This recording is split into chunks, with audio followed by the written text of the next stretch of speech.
In this video, I'd like to discuss the display install product.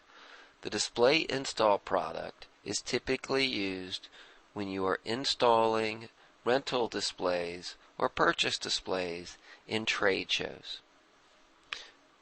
If we look at control, now typically this will be pulled directly from the display rental product. However, if it is a standalone line item being billed separately on a separate order, you can pull it just from the display installation product under service, installation, and warranties. If we're pulling it from within the display rental product, I have a display rental.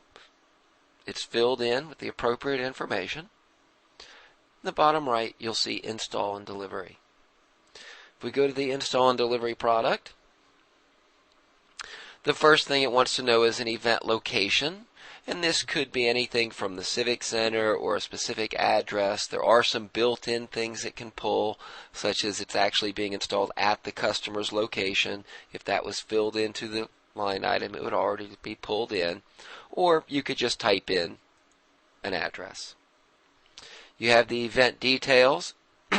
This allows you to give it a booth location, when you can access it, such as I can get in, Sundays through Tuesdays from 1 to 3, etc.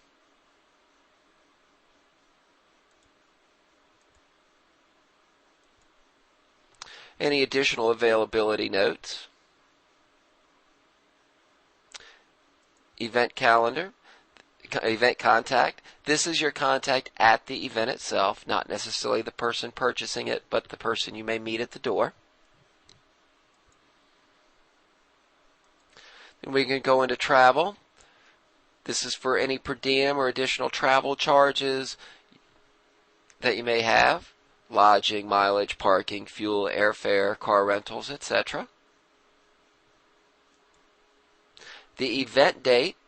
If you've pulled this from within a display product, it will automatically fill in this event date. The install date, we have multiple crews. You may have one crew to install it and one to pick it up, or it may take multiple crews to do an install depending on the situation.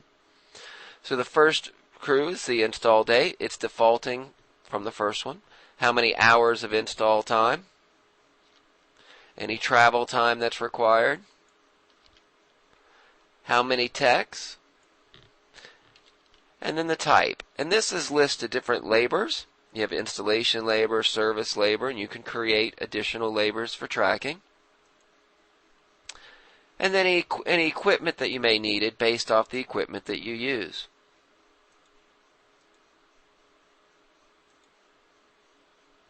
And any additional crew notes.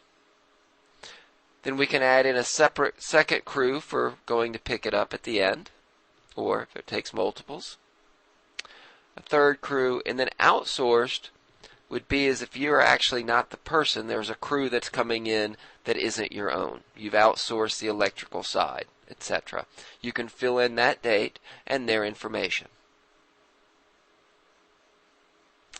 Miscellaneous would just be for any additional items they may have. Description and production notes.